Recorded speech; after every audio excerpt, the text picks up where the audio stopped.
Assalamualaikum warahmatullahi wabarakatuh.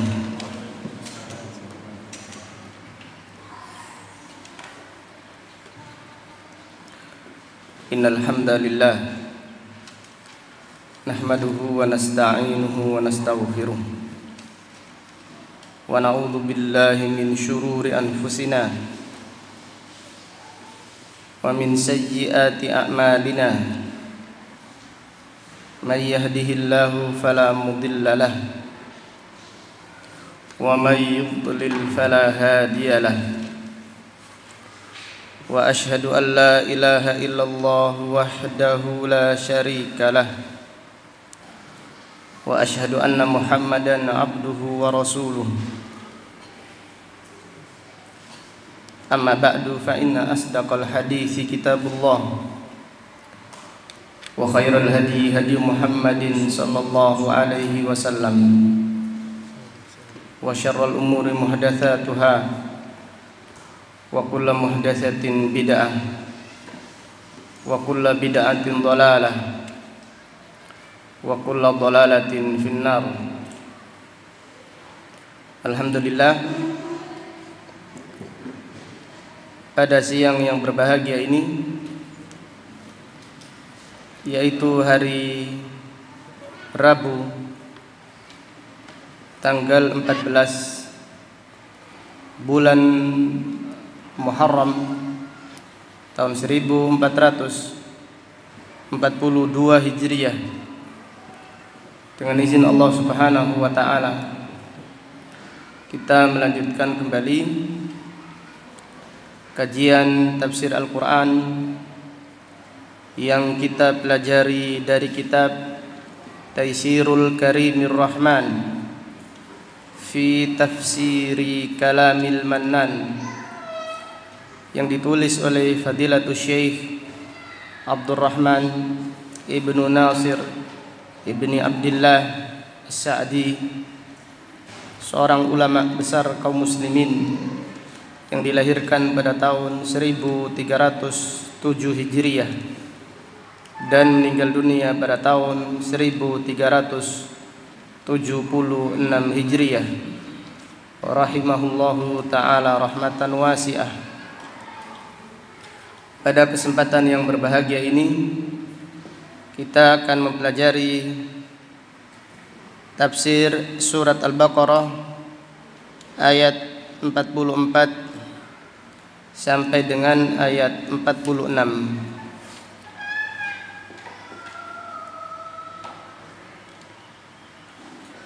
A'udzu billahi minasy syaithanir rajim. Atamuruna an-nasa bil birri wa tansawna anfusakum wa antum tatluna al-kitab afala ta'qilun. Wasta'inu bis-sabri was-salah wa innaha lakabiratun illa 'alal khashi'in alladzina yadhunnuna annahum mulaqu rabbihim wa annahum ilaihi raji'un.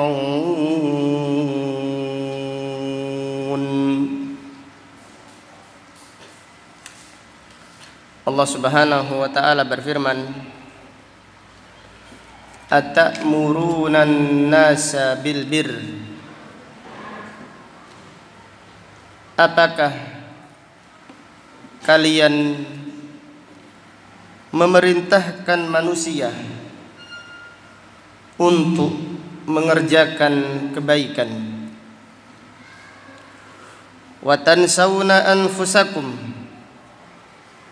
sedangkan kalian melupakan diri kalian. Artinya kalian tidak mengerjakan kebaikan tersebut dan kalian mencegah perbuatan yang mungkar, namun kalian sendiri mengerjakannya. Wa antum tatlunal kitab, sedangkan kalian membaca Alkitab, yaitu mempelajarinya dan membacanya. Afala ta'qilun, apakah kalian tidak berakal? Apakah hilang akal kalian karena kalian mengajak yang baik namun tidak mengerjakannya, dan kalian melarang yang mungkar namun kalian mengerjakannya? Wasta'inu bis sabri wassalah, dan mintalah pertolongan untuk urusan kalian dengan sabar dan dengan salat.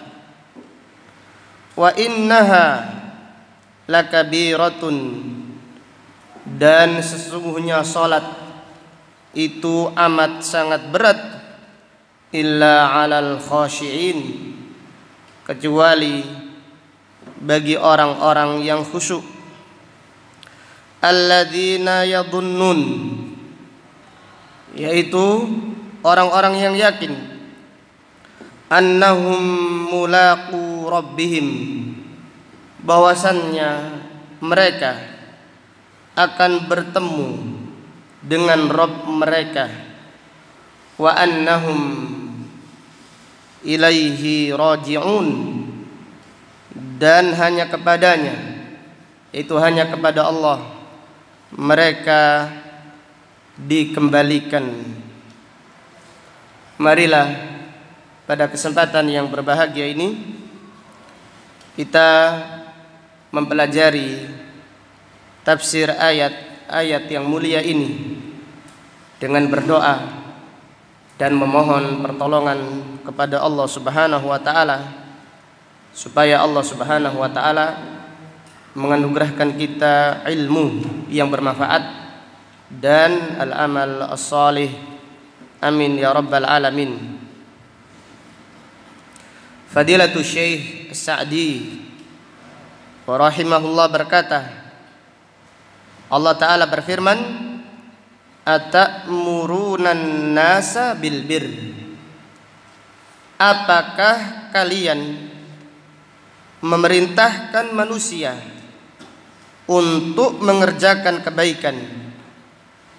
Ai bil imani wal khair, yaitu memerintahkan beriman dan memerintahkan untuk berbuat kebaikan.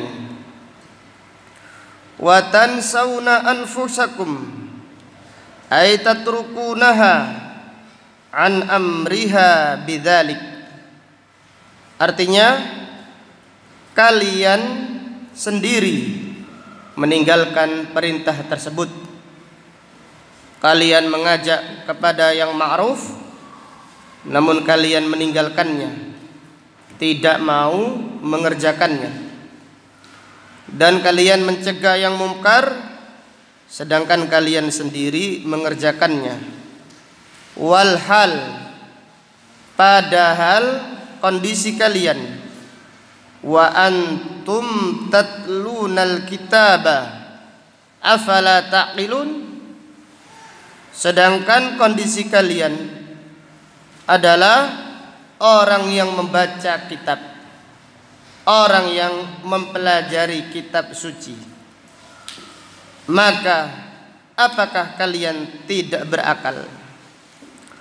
Wasummiyal aqlu aqlan, dan akal itu dinamakan akal, li'annahu yaqilu bihi ma yanfa'uhu minal khair, karena akal mengikat, karena akal itu memegang, mengikat apa yang bermanfaat dari kebaikan.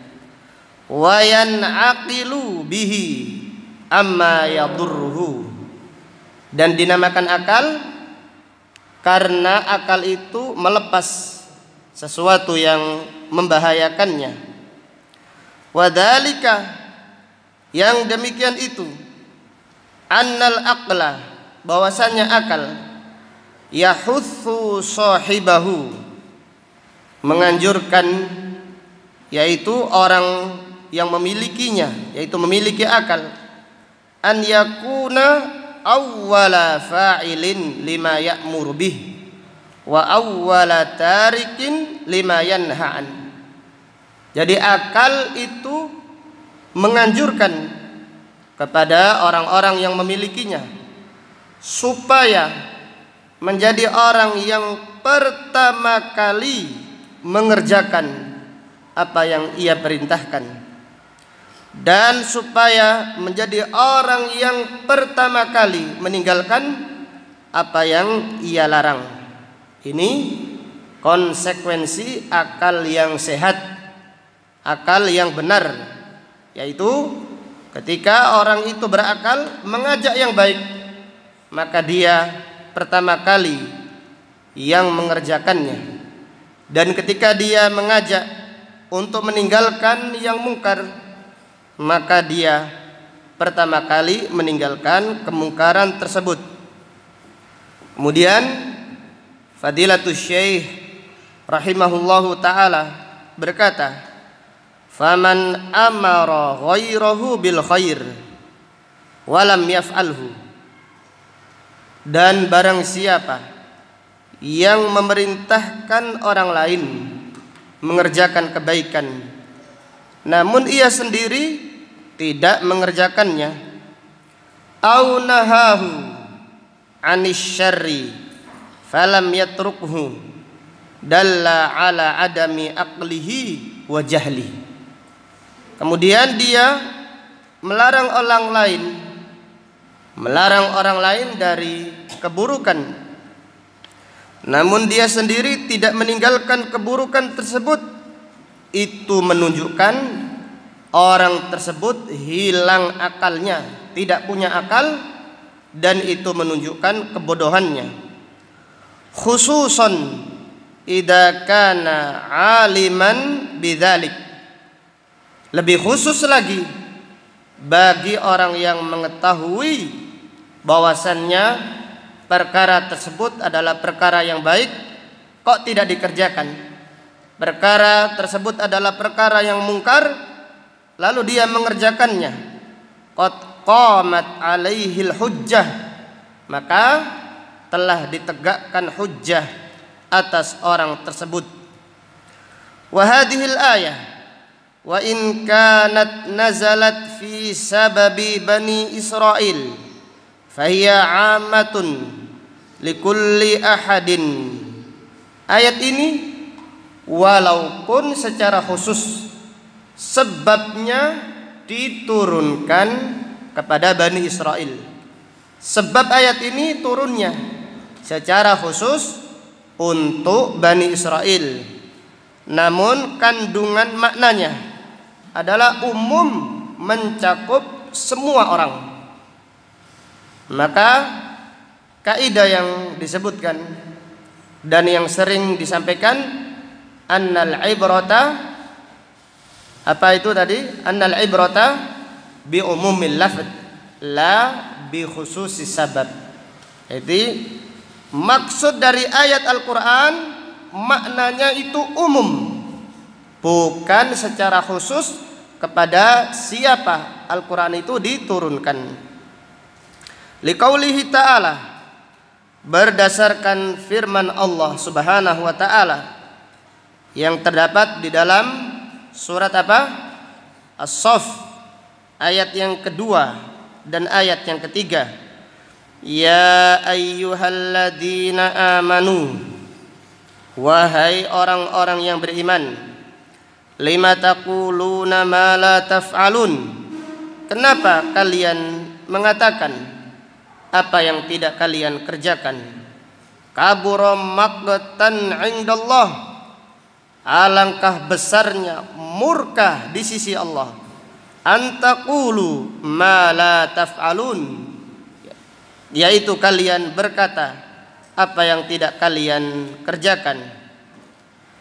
Walaysa fil ayah annal insan idza lam yakum bima umira bihi annahu yatrukul amra bil ma'ruf wan nahya 'anil munkar.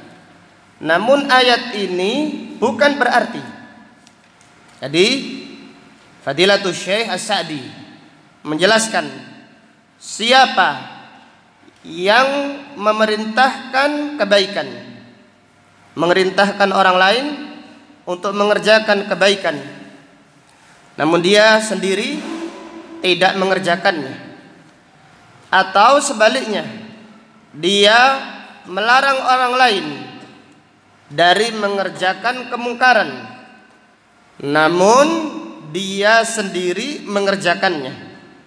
Orang tersebut adalah orang yang dilaknat oleh Allah Subhanahu wa taala, orang yang dimurkai oleh Allah Subhanahu wa taala. Namun bukan berarti orang yang belum mengerjakan kebaikan tidak boleh mengajak kepada kebaikan. Bukan berarti orang yang belum meninggalkan kemungkaran tidak boleh mencegah kemungkaran. Maka penulis berkata, ayat ini bukan berarti bahwasannya manusia apabila belum mengerjakan kebaikan dia tidak boleh mengajak yang baik. Jadi bukan berarti kalau seseorang itu belum mengerjakan kebaikan tidak boleh mengajak kepada kebaikan. Demikian pula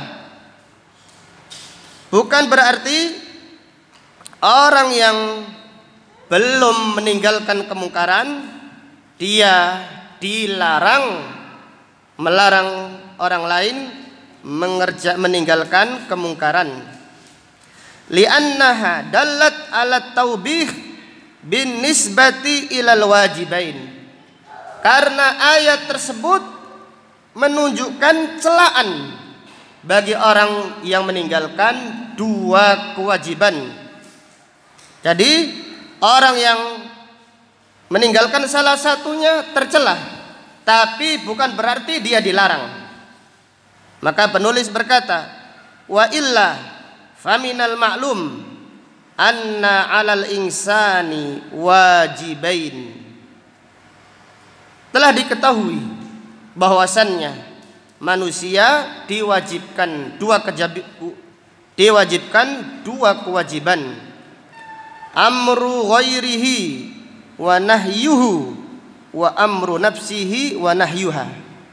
Jadi manusia itu diwajibkan dua kewajiban, yaitu memerintahkan orang lain mengerjakan kebaikan, demikian pula melarang orang lain meninggalkan kemungkaran, dan juga diperintahkan untuk memerintah dirinya sendiri mengerjakan kebaikan, serta diperintahkan, diwajibkan melarang dirinya sendiri untuk meninggalkan kemungkaran. Fatarku ahadihima la yakunu rukhsatan fi tarkil akhar. Meninggalkan salah satu dari keduanya bukan berarti rukhsah, keringanan untuk meninggalkan yang lain. Meninggalkan salah satu dari keduanya bukan berarti rukhsah, keringanan meninggalkan yang lain. Fa innal kamal an yaqumal insanu bil wajibain. Yang sempurna seseorang itu melaksanakan, mengerjakan dua kebaikan, mengerjakan dua kewajiban, yaitu memerintahkan yang ma'ruf kemudian dia sendiri mengerjakannya. Ini yang sempurna. Dia mencegah orang lain dari mengerjakan kemungkaran, dan dia sendiri meninggalkannya. Ini yang sempurna. Wan naqsul kamil an yatrukahuma. Kemudian penulis berkata, wan naqsr, kekurangan yang sempurna adalah orang meninggalkan keduanya, yaitu meninggalkan amar ma'ruf dan nahi mungkar, serta meninggalkan mengerjakan yang ma'ruf serta meninggalkan yang mungkar, ditinggalkan dua-duanya, tidak berdakwah, tidak beramal. Ini juga adalah perbuatan yang tercela, kekurangan yang sempurna. Wa amma qiyamuhu bi ahadihima dunal akhar falaysa fi rutbatil awwal wa huwa dunal akhir. Adapun apabila seseorang hanya mengajak yang ma'ruf namun dia sendiri belum sanggup, atau dia mencegah yang mungkar namun dia sendiri belum bisa meninggalkannya, dia kondisinya tidak seperti orang yang sempurna, tidak kondisi orang yang sempurna. Orang yang sempurna orang yang apa? Orang yang mengerjakan kebaikan, orang yang memerintahkan yang ma'ruf dan mengerjakannya, ini yang sempurna. Orang yang meninggalkan, mencegah yang mungkar lalu meninggalkannya, ini yang sempurna. Kalau ada orang memerintahkan yang ma'ruf, dia sendiri tidak mengerjakannya, atau mencegah yang mungkar, dia sendiri tidak meninggalkannya, dia ini bukan posisi orang yang pertama, tidak sempurna, namun dia tidak berada di posisi yang paling rendah. Posisi yang paling rendah adalah orang yang tidak mengajak yang baik, tidak mencegah yang mungkar, dia mengerjakan yang mungkar dan tidak mengerjakan kebaikan. Wa aidan, kemudian penulis berkata, fa innan nufusa majbulatun ala adamil inqiyad liman yukhalifu qawlahu fi'luhu.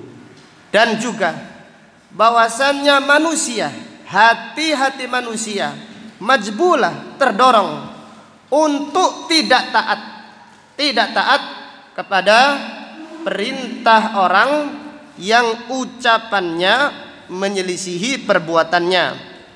Faqtida'uhum bil af'al ablahu min iktidaihim bil aqwalil mujarradah. Mencontoh orang dengan perbuatannya itu lebih nyata, lebih diterima daripada sekedar mencontoh ucapannya saja.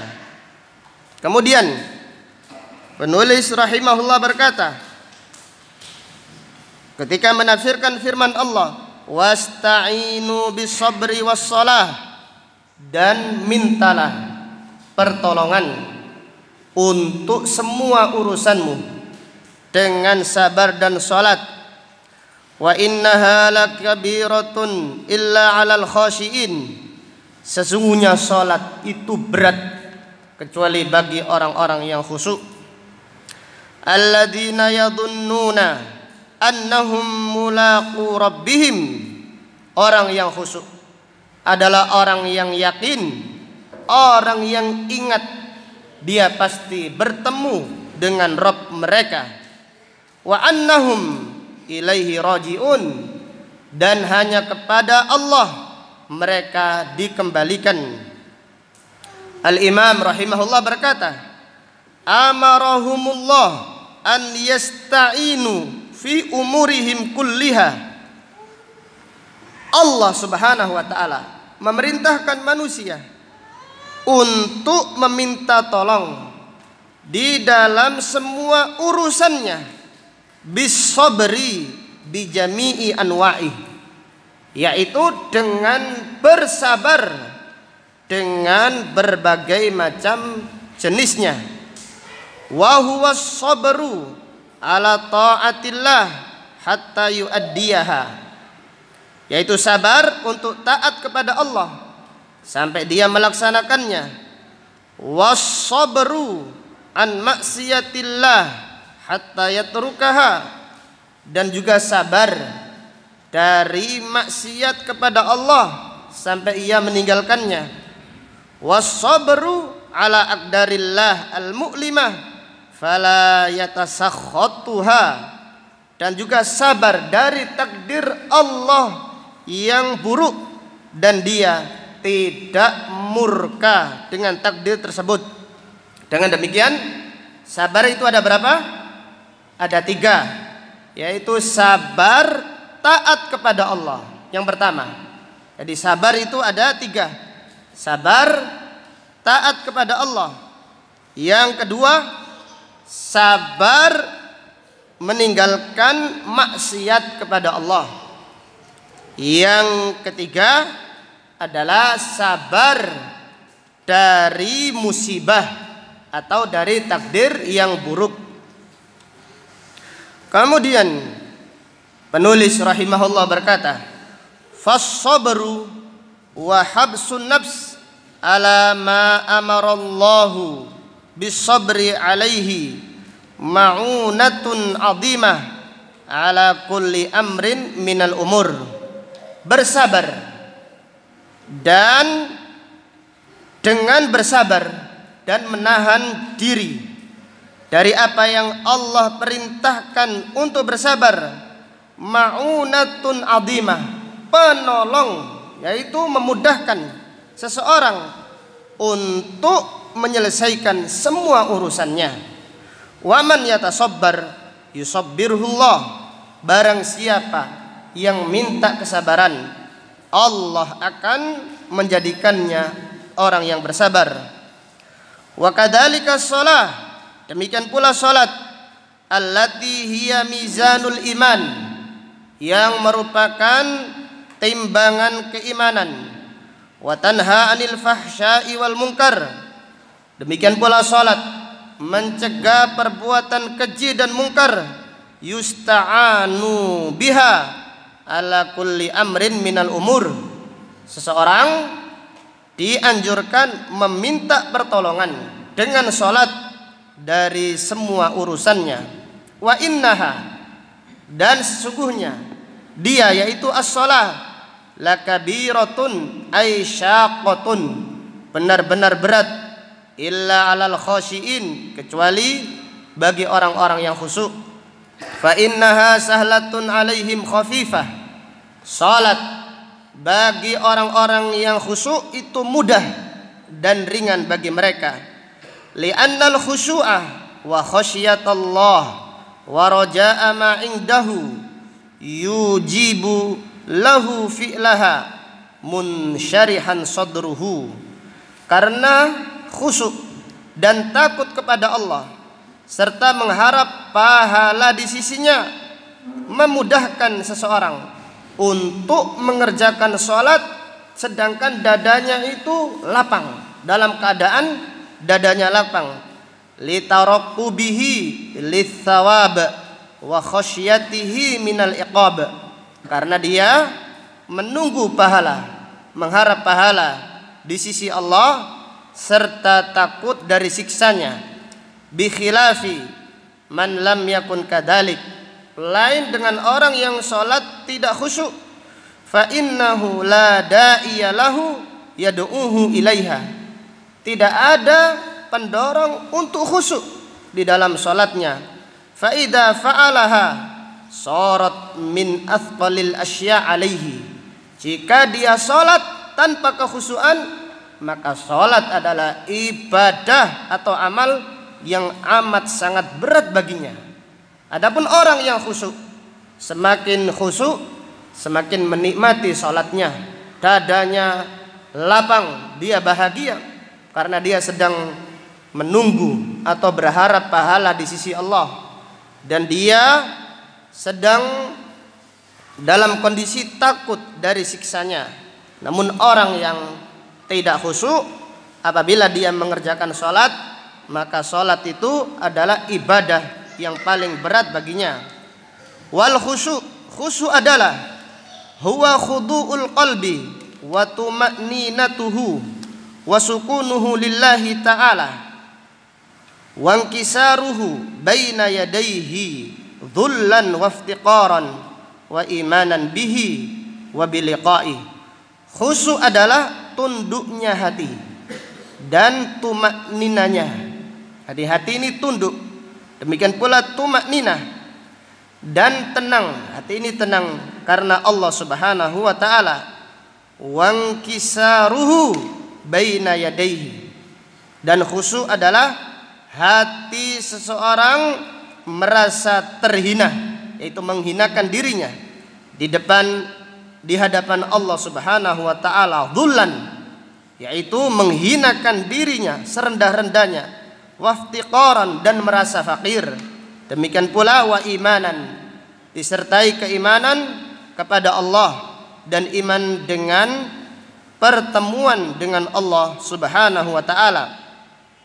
Walihada qala, maka dari itu Allah berfirman, alladzina yadhunnun, yaitu orang-orang yang yakin, ayastayqinun annahum mulaqu rabbihim, yaitu mereka akan bertemu dengan Rabb mereka, fayujazihim bi a'malihim, kemudian Allah akan membalas amal yang dikerjakan mereka, wa annahum ilaihi raji'un, dan bahwasanya mereka hanya kepada Allah akan dikembalikan.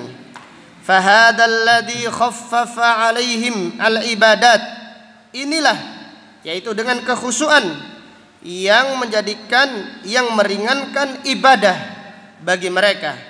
Wa aujaba lahum at-tasalli fil musibat, dan dengan kekhusyuan, yaitu khusyuk tumakninah, menjadikan mereka terhibur di saat mereka mendapatkan musibat.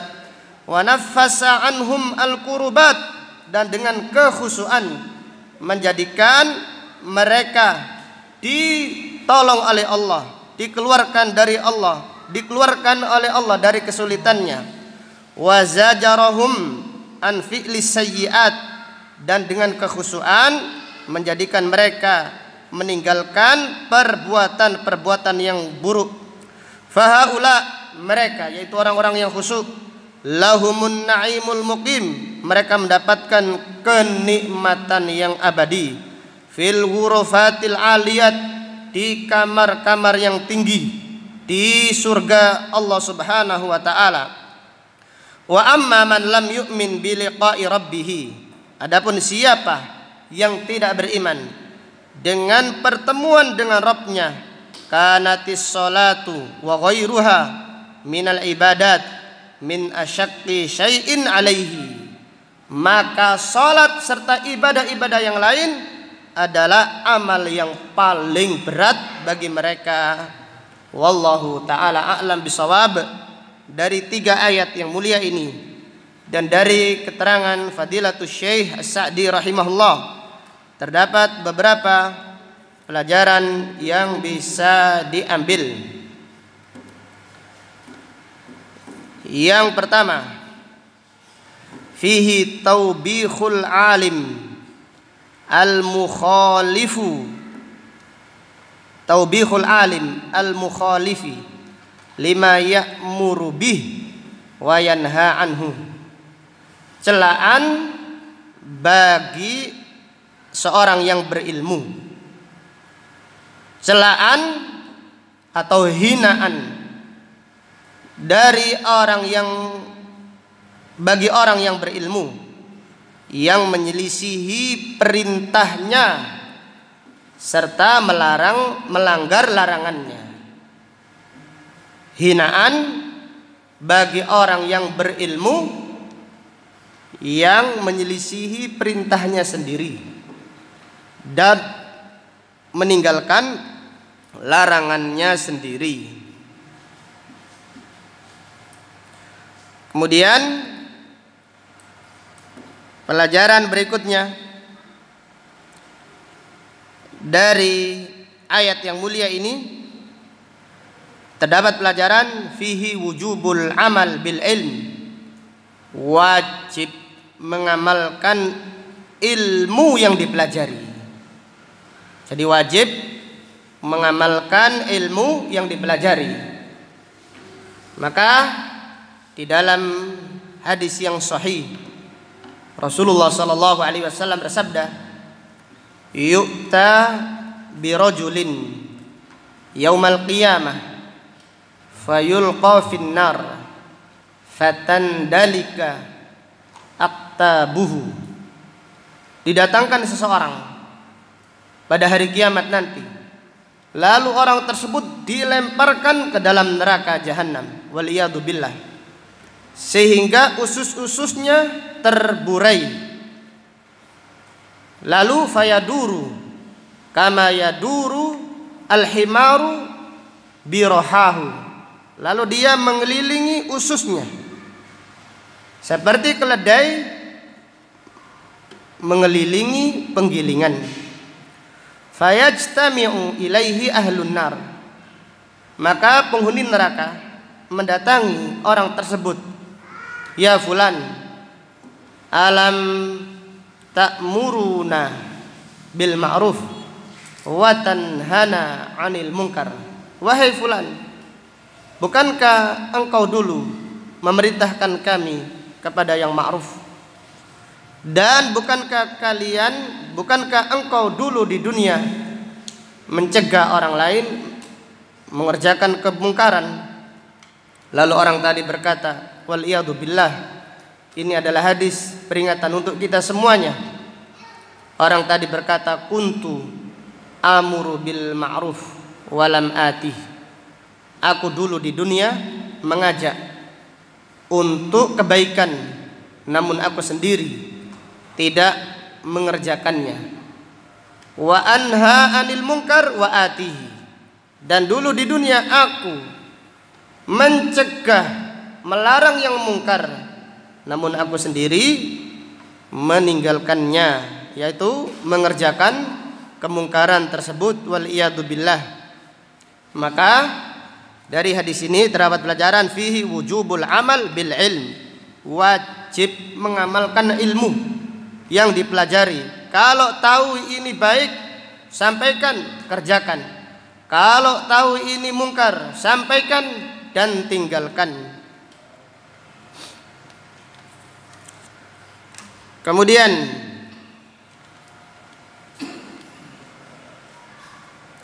dari ayat yang mulia ini terdapat pelajaran fihi ad-da'watu bil af'al ablagu minad da'wati bil aqwali al mujarradah. Berdakwah disertai dengan amal. Dakwah kemudian disertai dengan amal perbuatan, ini lebih diterima daripada sekedar dakwah dengan penyampaian saja. Ad-da'watu bil af'al ablagu minad da'wati bil aqwali al mujarradah. Berdakwah dengan perbuatan, dengan memberi contoh yang baik, ini lebih diterima daripada berdakwah hanya sekedar menyampaikan. Kemudian pelajaran berikutnya, fihi laisal ilmu bikathratil masail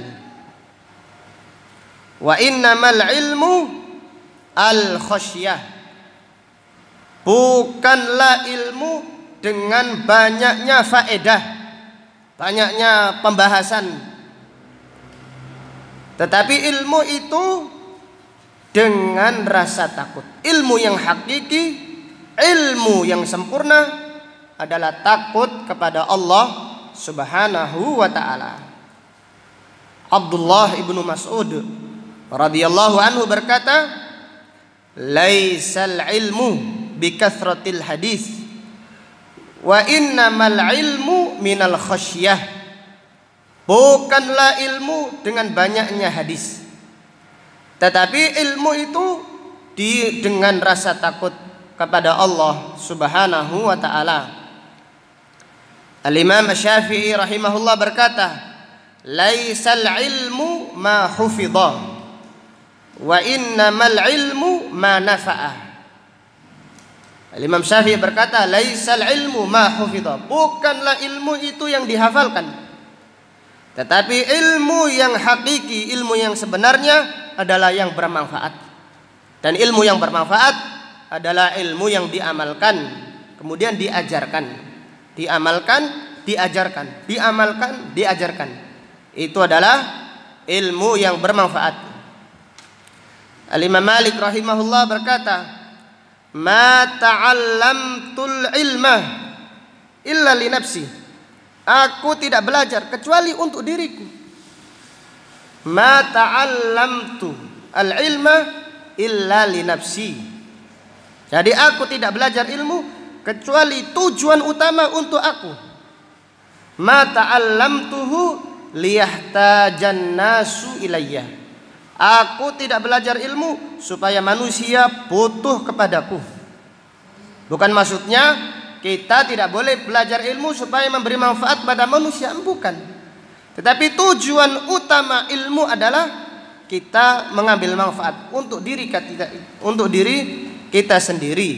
Ini yang dimaksud oleh Al-Imam Malik rahimahullah. Kemudian Abu Qilabah Abdullah ibnu Zaid al-Jarmi, imam tabi'in, menasihati tabi'in muda Ayyub As-Sikhtiyani. Abu Qilabah berkata, "Idza hadatsa laka ilmun fahaddits biha ibadatan." Jika kamu punya tambahan ilmu baru, tambahkan ibadahmu. Jika tambah ilmumu, tambahlah ibadahmu. Wala yakun hammuka at-tahdits. Jangan sampai tujuan ilmumu hanya menyampaikan, bukan untuk diamalkan. Janganlah tujuan utama dari ilmumu hanya untuk disampaikan, tetapi ilmu hendaklah diamalkan. Maka para ulama menyebutkan faedah, yang faedah ini masyhur, laisal ilmu bikathratir riwayah walakinnal ilma minal khasyah. Ilmu itu bukan banyaknya riwayat, tetapi ilmu adalah dengan rasa takut kita kepada Allah Subhanahu wa taala. Maka Allah Subhanahu wa taala berfirman, "Innama yakhsyallaha min ibadihi al-ulama." Sesungguhnya orang yang benar-benar takut kepada Allah, mereka adalah orang yang berilmu, yang ilmunya manfaat. Kemudian dari ayat ini terdapat pelajaran fihi an-nahi min tarkid dakwah, larangan meninggalkan dakwah. Jadi bukan berarti kalau orang yang amalnya belum sempurna tidak boleh berdakwah, bukan berarti demikian. Ini dijelaskan panjang lebar oleh Syekh Sa'di rahimahullah. Karena manusia itu ada tiga golongan. Golongan yang paling sempurna adalah orang yang punya ilmu, kemudian dia berdakwah, kemudian dia mengamalkan ilmunya. Dia mengajak yang ma'ruf, dia mengerjakannya. Dia mencegah yang mungkar, lalu dia meninggalkannya. Ini manusia yang sempurna. Kemudian kondisi yang kedua adalah orang yang punya ilmu namun tidak mau berdakwah. Dia punya ilmu namun tidak mau berdakwah. Orang ini tercela karena dia menyembunyikan kebenaran. Punya ilmu namun tidak mau tidak mau berdakwah. Apa alasannya? Alasannya karena dia belum sempurna mengerjakan yang baik dan belum sempurna meninggalkan yang mungkar, sehingga dia tidak mau berdakwah padahal dia punya ilmu. Maka orang ini adalah orang yang juga tercela di sisi Allah Subhanahu wa taala. Kemudian yang ketiga, orang yang paling tercela adalah orang yang tidak mengamalkan kebaikan dan tidak pula mengajak yang baik. Ini adalah orang yang paling tercela di sisi Allah Subhanahu wa taala. Kesimpulannya, ayat ini bukan berarti larangan berdakwah bagi siapa yang belum mengerjakan yang baik dan belum sempurna meninggalkan yang mungkar. Kemudian pelajaran berikutnya, fihi al-hathu 'alal isti'anah bis sabri was shalah, anjuran atau perintah memohon pertolongan dengan sabar dan salat.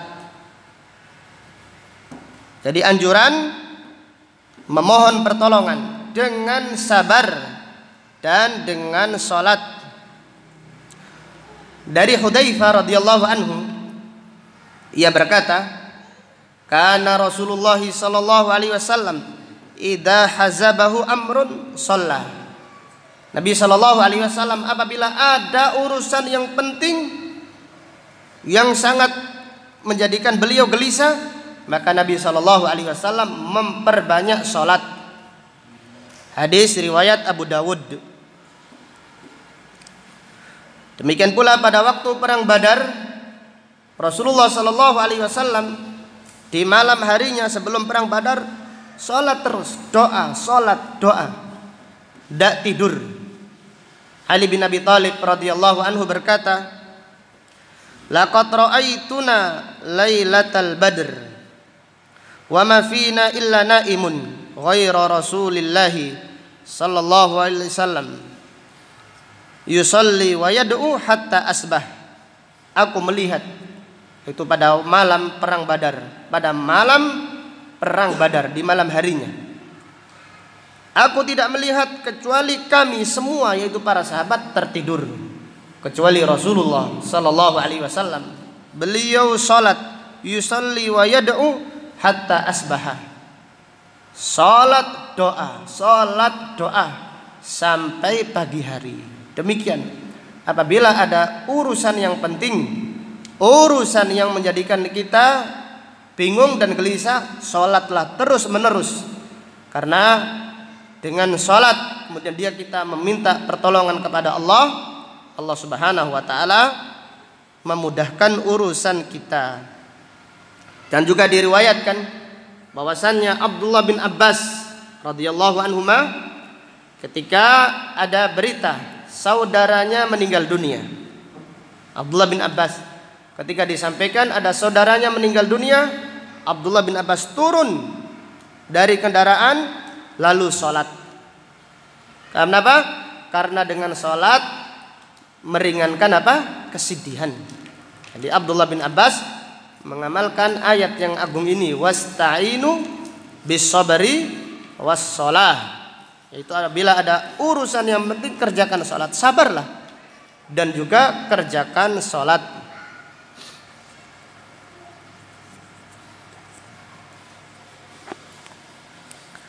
Kemudian dari ayat yang mulia ini terdapat pelajaran fihi masyru'iyatu sholatil istikharah, disyariatkan sholat istikharah. Apabila ada urusan penting kemudian kita bingung, salatlah istikharah, memohon petunjuk kepada Allah Subhanahu wa taala.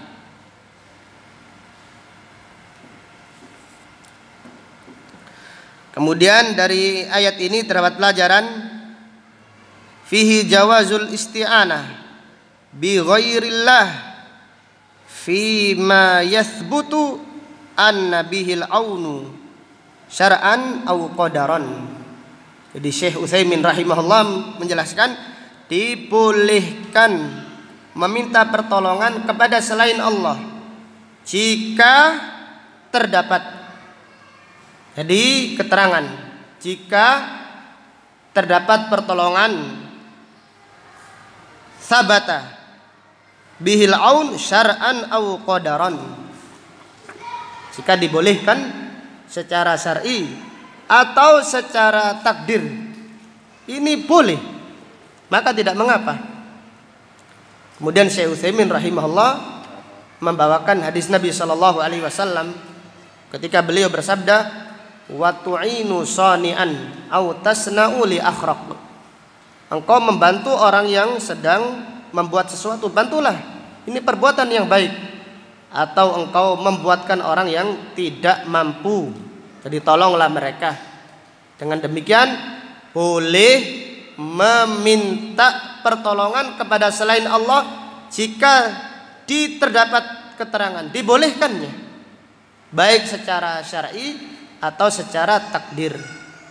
Adapun meminta pertolongan kepada mayit yang tidak bisa membantu orang yang meminta kepadanya, ini dijelaskan oleh Syekh Utsaimin rahimahullah, ini adalah kebodohan dan ini adalah kesyirikan karena dilarang oleh Allah Subhanahu wa taala. Kemudian pelajaran berikutnya, fihi annal a'mala shalihah syaqqatun ala ghairi shalihin. Bahwasannya amal soleh itu berat bagi orang yang tidak soleh.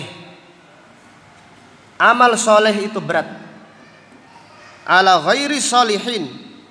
Jadi bahwasanya mengerjakan amal soleh itu berat bagi orang yang tidak soleh, bagi orang yang tidak baik. Berat, salat berat, membaca Al-Quran berat. Ini peringatan bagi kita semua. Membaca Al-Quran itu berat, ngaji itu berat, salat tahajud itu berat. Adapun orang-orang yang soleh diberi kemudahan, orang-orang yang khusyuk dimudahkan oleh Allah Subhanahu wa taala untuk beramal soleh. Kemudian dari ayat ini terdapat pelajaran, fihi wujubul khusyuk fi shalah, wajib khusyuk ketika salat.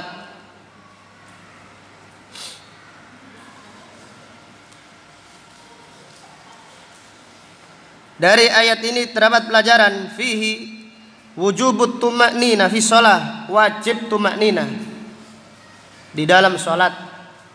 Jadi khusyuk itu wajib, apalagi tumaknina lebih wajib lagi. Dan orang yang tidak tumaknina di dalam sholatnya, maka tidak mungkin dia khusyuk. Kemudian dari ayat ini terdapat pelajaran, fihi annal khusyu'a sa'bun wa thaqil. Bahwasanya khusyuk itu berat dan sulit. Maka Rasulullah sallallahu alaihi wasallam bersabda, awwalu ma yurfa'u minan nas al khusyuk.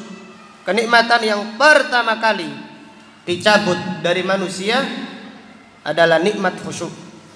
Salat namun tidak merasakan nikmatnya salat tersebut.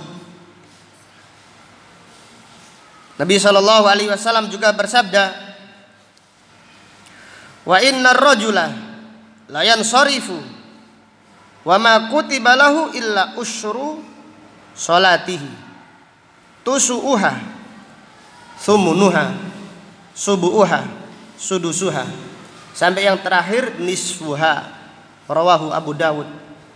Nabi sallallahu alaihi wasallam bersabda, sesungguhnya seseorang itu salat, kemudian selesai dari salatnya pahalanya cuma 1/10. Pahalanya cuma 1/10, 1/9, 1/8, 1/7, 1/6. Kemudian sampai yang terakhir setengah. Ini yang paling afdol. Yang paling afdol mendapatkan apa? Setengahnya.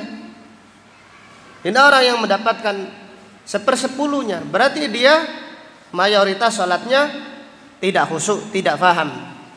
Dia badannya saja yang sedang ada di masjid, sedangkan pikirannya sedang ada di luar. Maka Ibnu Qayyim Al-Jauziyah rahimahullah ketika menafsirkan firman Allah Subhanahu wa taala, qad aflahal mu'minun alladzina hum fi salatihim khashi'un. Telah beruntung orang-orang yang beriman. Ciri orang yang beriman yang beruntung apa? Alladzina hum fi salatihim khashi'un, yaitu orang yang khusyuk di dalam salatnya. Qala rahimahullah, fadalla ala man lam yakhsha falaysa min ahlil falah. Ayat ini menjelaskan siapa yang tidak khusyuk di dalam salatnya berarti dia bukan termasuk orang yang beruntung. Kemudian pelajaran berikutnya, fihi dzikrul maut yu'inu 'alal khusyuk. Ingat mati, ingat kematian memudahkan seseorang untuk khusyuk. Maka Allah berfirman, alladzina yadhunnuna annahum mulaqu rabbihim, yaitu orang yang yakin dia akan bertemu dengan Rabb mereka. Artinya ketika sholat ingat mati, ingat kematian. Orang yang ketika sholat ingat mati, bukan tahu kalau dia pasti mati, tahu, semua orang tahu dia pasti akan mati. Tapi tidak semua orang ingat apa? Kematian. Siapa yang ingat kematian, maka dia dimudahkan untuk khusyuk di dalam sholatnya.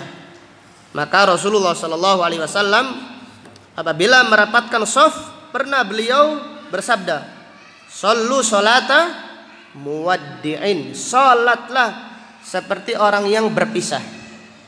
Artinya seakan-akan habis salat meninggal dunia, bertemu dengan Allah Subhanahu wa taala.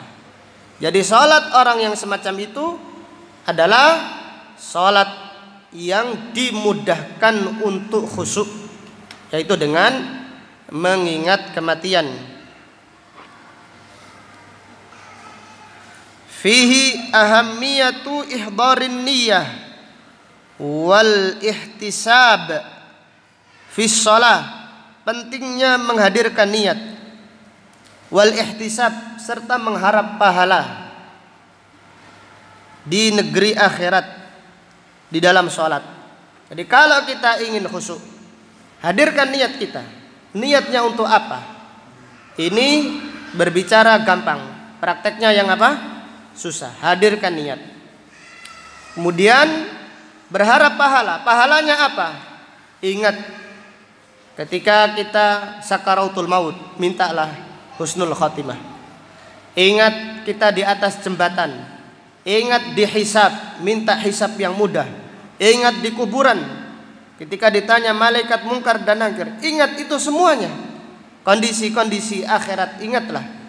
Ini memudahkan seseorang untuk khusyuk. Jadi lupa dia akan urusan dunianya, karena fokusnya untuk urusan akhirat. Maka dari ayat ini terdapat pelajaran pentingnya menghadirkan niat. Niat sholat kita untuk apa? Untuk istiqamah, untuk husnul khatimah, untuk surga, untuk hisab yang mudah, untuk memudahkan kita ketika berada di kuburan. Demikian terus ingatlah itu semuanya, sehingga kita khusyuk di dalam apa? Sholat kita. Kemudian pelajaran berikutnya, dari ayat ini terdapat pelajaran fihi isbatu liqa'illah. Isbatu liqa'illah, mengimani bahwasanya manusia akan bertemu dengan Allah Subhanahu wa taala. Maka Allah Subhanahu wa taala berfirman, "Faman kana yarju liqa'a rabbih." Barang siapa yang berharap pertemuan dengan Rabbnya. Dari ayat ini terdapat pelajaran kita mengimani bahwasanya manusia akan bertemu dengan Rabbnya. Wa hadza yastalzim mahabbatallah wal khaufa minhu wal haya'a min. Kalau kita yakin kita akan bertemu dengan Allah, maka ini mewajibkan kita untuk mencintainya. Jadi kalau kita yakin kita akan bertemu dengan Allah, tanamkan di dalam hati kita cinta kepada Allah Subhanahu wa taala. Karena pertemuan itu ada rindu. Jadi kalau kita ingin bertemu dengan Allah, ya rindulah kepada Allah, cintailah Allah Subhanahu wa taala. Siapa yang ingin bertemu dengan Allah, cinta bertemu dengan Allah, Allah cinta bertemu dengannya. Demikian sabda Nabi SAW, "Man ahabba liqa Allah, ahabballahu liqa'ahu." Siapa yang suka pertemuan dengan Allah, Allah suka pertemuan dengannya. Demikian pula wahada yastalzim al-khaufa minallah. Kita akan bertemu dengan Allah, maka hendaklah kita takut kepadanya dan hendaklah kita malu kepada Allah Subhanahu wa taala. Kemudian faedah berikutnya dari ayat ini, fihi itsbatu ru'yatillah, mengimani melihat Allah Subhanahu wa taala. Iman, kita beriman bahwasanya orang-orang yang beriman akan melihat Allah Subhanahu wa taala. Dan ini adalah kenikmatan yang paling indah, kenikmatan yang paling agung bagi penghuni surga. Allah Subhanahu wa taala berfirman, wujuhu yauma idzin nadhirah ila rabbiha nadhirah. Wajah orang-orang yang beriman pada hari itu berseri-seri karena mereka melihat Allah Subhanahu wa taala. Rasulullah sallallahu alaihi wasallam bersabda, idza dakhala ahlul jannati al jannah, apabila penghuni surga semuanya sudah masuk surga, tidak ada lagi yang mampir, semuanya sudah ada di surga. Qala Allahu azza wa jalla, Allah Subhanahu wa taala berfirman, ya ahlal jannah, wahai penghuni surga, turiduna syai'an azidukum, maukah kenikmatan tambahan, tak tambahan, nikmat yang paling nikmat kepada kalian? Penghuni surga sudah lupa karena mereka sudah bersenang-senang bertemu keluarganya, bersenang-senang dengan bidadarinya dan seterusnya. Mereka tidak tahu ada kenikmatan yang paling agung karena sudah lupa. Biasanya seperti itu. Orang itu kalau sudah enak biasanya apa? Lupa. Orang itu kalau sudah senang biasanya lupa. Ini tabiat manusia. Penghuni surga bingung. Qalu, mereka berkata, alam tubayyit wujuhana, ya Allah, bukankah engkau menjadikan wajah kami sudah berseri-seri, gembira terus, tidak ada sedihnya, tertawa terus, tidak ada menangisnya, bertemu dengan kerabat terus, tidak ada perpisahannya, seterusnya, tidak ada permusuhan, tidak ada perselisihan, yang ada hanyalah bergembira, tertawa terus, terus menerus. Alam tubayyit wujuhana, alam tudkhilnal jannah, bukankah engkau memasukkan kami ke dalam surga? Wa tunajjina minan nar, bukankah engkau menyelamatkan kami dari siksa neraka? Lalu Rasulullah sallallahu alaihi wasallam bersabda, fakashafal hijab, Allah Subhanahu wa taala membuka tabir sehingga penghuni surga melihat wajah Allah yang maha sempurna keindahannya. Maka setelah penghuni surga melihat Allah, Rasulullah sallallahu alaihi wasallam bersabda, fama u'tu syai'an ahabba ilaihim minan nadhari ila wajhi rabbihim azza wa jal. Penghuni surga ketika melihat Allah, mereka tidak diberi kenikmatan, tidak mendapatkan kenikmatan yang terbesar, yang lebih mereka cintai daripada melihat wajah Allah Subhanahu wa taala. Yang demikian itu karena penghuni surga lebih mencintai Allah daripada surga itu sendiri. Jadi penghuni surga itu lebih mencintai Allah daripada mencintai surga itu sendiri. Dan karena keindahan Allah itu maha sempurna, lebih indah daripada keindahan surga itu sendiri. Maka untuk melihat wajah Allah Subhanahu wa ta'ala di surga nanti, hendaklah kita bersabar belajar Al-Quran, bersabar untuk mengamalkan Al-Quran, serta bersabar untuk mendakwakan Al-Quran. Kita berdoa kepada Allah Subhanahu wa ta'ala, semoga Allah mengizinkan kita, yaitu hamba yang banyak dosa ini, melihat wajah Allah di surga nanti. Amin ya rabbal alamin. Subhanaka Allahumma wa bihamdika, asyhadu an la ilaha illa anta astaghfiruka wa atubu ilaik. Walhamdulillahirabbil alamin. Assalamualaikum warahmatullahi wabarakatuh.